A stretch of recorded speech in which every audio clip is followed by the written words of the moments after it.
guys, welcome back to my channel. I am here for the depressing video of the year, and that is for my most disappointing books of 2019. I did all of my top releases, and there were many, and I'm happy to report that this video is actually much shorter. Like, I have a much shorter list than I do of my favorites, so I feel like that's a good ratio. But there was just some losses for me this year, so let's get into this. So I do not have these in any particular order. I also don't have a solid like 10 or anything. I feel like there are definitely more titles that I could put on this list if I were including DNFs, but I kind of live with the policy that I don't have time to read crappy books, so if I'm not enjoying myself, there's usually a reason that I will push through the book to like see if it redeems itself, but if it's just not doing anything for me, I just DNF it. So I'm not including DNFs because I don't think I can give like a full reason for disliking a book if you don't finish it. So these are books that I finished. Just know there are probably more that should be on this list. Let's just get into the controversial video, okay? So the first book is probably not going to be a surprise to a lot of people because I think a lot of people included this on a disappointing list or they just were disappointed in it. And that is Slayer by Kiersten White. Like, ugh, this makes me so angry. I am a diehard Buffy fan, so like this just like hurts my heart that a Buffy story was just like so bad. And I love Kiersten White. I'm a big fan of her as an author, and this just was a huge flop for me. I can't really pinpoint exactly what I disliked about it other than it was just a lot of like Buffy hating, which doesn't make sense to me because that doesn't really appeal to the fan base you should be like marketing to. Like, this book kind of trashed Buffy. It takes place after the events of the show, and it's kind of like them piecing the world back together after Buffy destroyed it, is kind of how it's being pitched. And I was like, or, you know, she saved it, cause Slayer.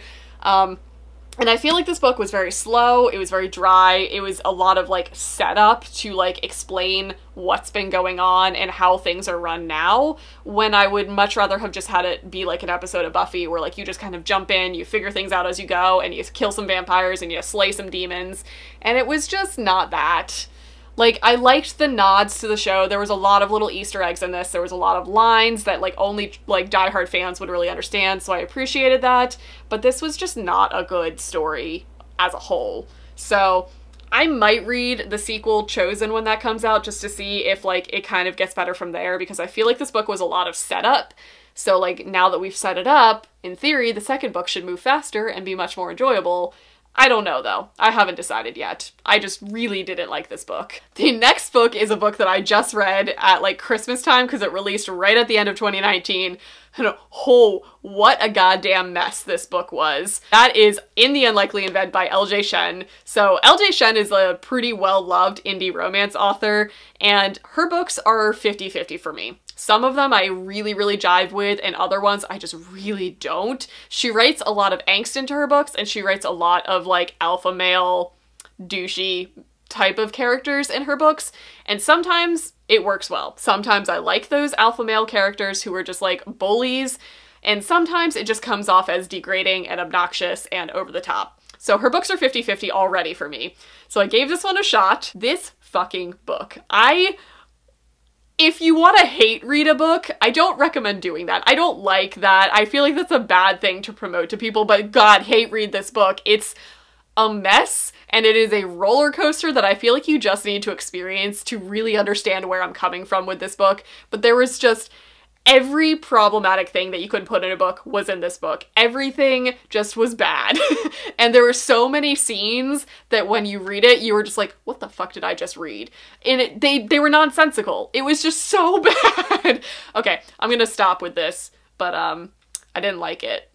The end. The next book that was really disappointing to me, and I think I just had higher hopes than I should have going into it, was The Whisper Man by Alex North. We read this as part of Friday Frightathon. Honestly, Friday Frightathon was like a flop this year. I didn't really like any of the titles, but this one in particular, I feel like it was just a very hyped thriller, and I'm somewhat new to the thriller genre. I've read a lot, but I don't like know what is good and what's bad, like what people look for.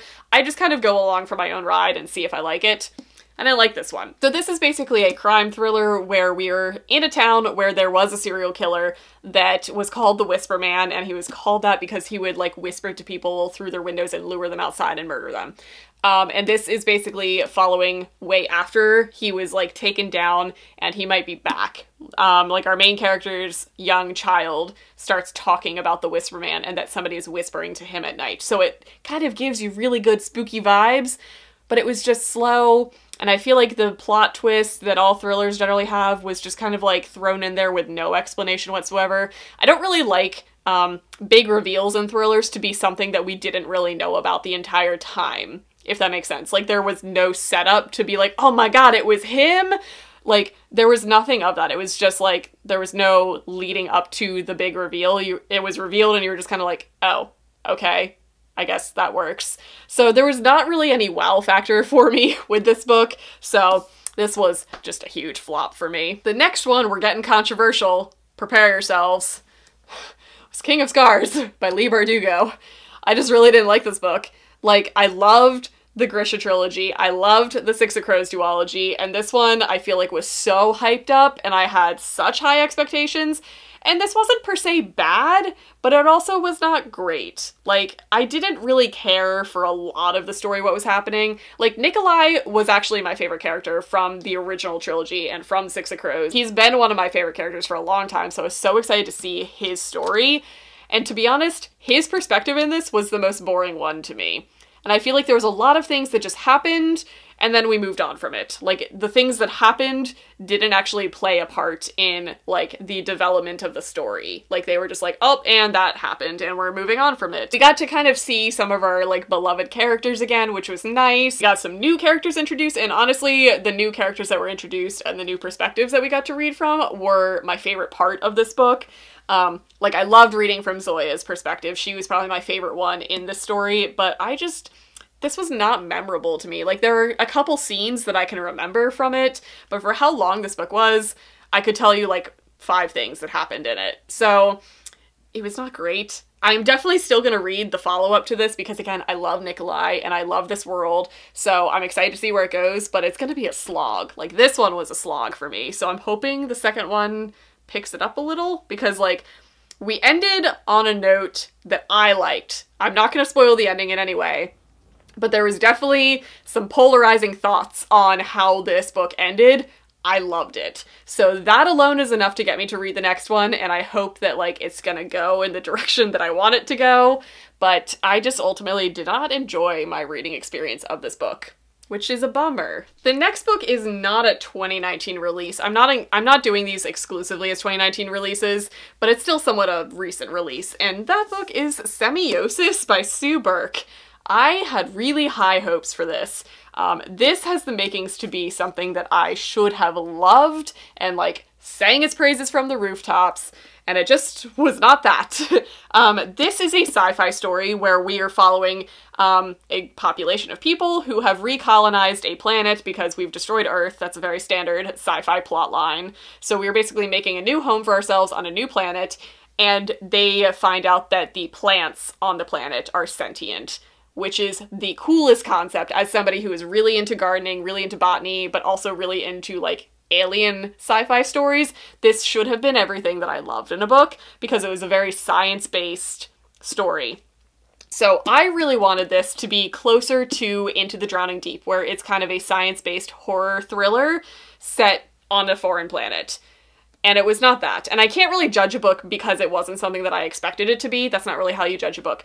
So, aside from that, I feel like this was just paced really weirdly. It follows, like, generations of these populations. Like, I would have been great if this story just followed, like, the people who landed on this planet, found out the plants were sentient, and they were trying to kill them, and having to go from there. Like, that story would have been ideal for me.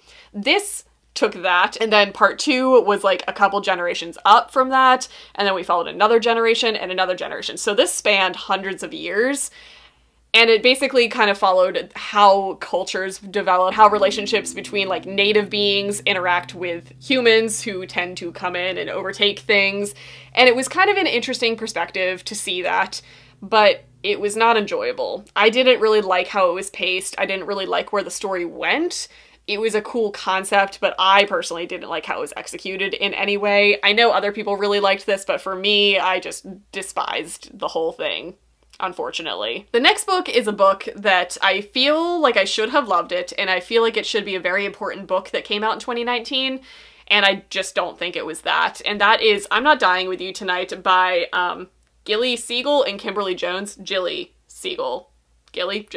And Kimberly Jones. This is co-written, and this should have fallen in the vein of like The Hate U Give, With the Fire on High, where it's really delving into racial issues, especially in today's youth. So this book is basically following a white girl who gets transferred into a predominantly black school, and over the course of one night, a lot of things happen. Like a riot breaks out, and she has to band together with this girl, and they have to kind of survive the night together. And it takes place over like only a couple hours. It's a fairly short book, but it's basically them just like running for their lives as a lot of like shootings and riotings are happening. So it's them depending on each other and really having to like learn to trust each other despite all of their differences and their prejudices against each other. So in theory, this should have been really, really good. But I feel like there were a lot of choices that were made in this book. That's where I'm gonna go with that. There was just a lot of things that were very specifically written into the book that I don't agree with how they were handled. I feel like there was a lot of things that were written in specifically to cause tension and to cause drama, but were not realistic. And there was fat shaming in this book that I feel like was just written in for literally no reason. Like it was supposed to kind of be a catalyst for things, but it definitely didn't need to be that. There was just a lot of things that were choices in this book that I disagreed with. And this is also one of these YA books that I feel like a lot of things would have been solved if adults were present like they are in the real world. Like there were a lot of choices that these girls made, or the things that they had to overcome and survive, that they would have easily escaped from had they just called the police or called their parents. But that didn't happen. It was just them. So that was another thing that kind of irked me the entire time, where I was like, where are the grown-ups? This is the entire town is being taken over by shootings. Like, where are the grown-ups, people? So I just really didn't think that this book hit the mark that it was trying to hit. And for that, it was somewhat disappointing to me, because I feel like it should have been very important and very well written, and it just wasn't. And the last book that is on this list is not like the worst book in the world, but it was just somewhat disappointing to me because I loved the first one so much. And that is The Girl the Sea Gave Back by Adrienne Young. I adored The Sky and the Deep when that came out in 2018. That was one of my favorite books of the year, and I just loved some kick-ass female Viking protagonists. That was like my favorite thing to read about. And she writes really authentic, historically accurate Viking characters and how women were like included in the warrior clans, and it was done really, really well. So this is a companion novel. Like it's not a direct sequel, but it takes place after the events of the first one, and it follows completely different characters. And I just didn't connect with this one like I did the first one. The first one, I feel like we got to know the characters so well. We got to really like be on the battlefield with them and see like the clashing of the clans. And this one, I felt very removed from it. And I felt like I didn't really like either of the characters too much. So this is following, obviously, it's a YA book. It's following a guy and a girl who end up, like, crossing paths, and they're from rivaling clans, and how they have to, like, band together to, like, help humanity. And obviously a romance ensues, but I didn't really like either of the characters. Our main character is a girl who, like, was washed up on shore as a baby with a whole bunch of tattoos on her, and she was, like, abandoned by her clan and she's taken in by another one. So there's kind of like outsider imposter syndrome going on with her, and she is also like a fortune teller for this clan. So I feel like she had a lot of potential to be a very, very cool character, but I feel like we didn't get to know her well enough to like really appreciate how cool she was. And the guy was just kind of a guy. So I didn't really feel super connected to the story. It was a fun ride, but it was not nearly as good as her first book. So I'm excited to see what she comes out with next. I love a good Viking story, but I think she's starting to write something else. I think her next book is going to be more like deep sea piracy, I think, which I'm down with. She writes really cool, tough characters, so I'm excited to see where she goes. But those are probably the most disappointing books that I read in 2019, and for all of the books that I read, to only have like, what is that, like 6 or 7 books, that's not bad. So I'm gonna count this year as a win, even though a lot of those were significantly disappointing to me. But that is going to be it for this video. If you guys had any really disappointing books, let me know what they are down in the comments, because I'm here for that tea. So that's gonna be it. I hope you guys enjoyed it. I will see you guys in my next video.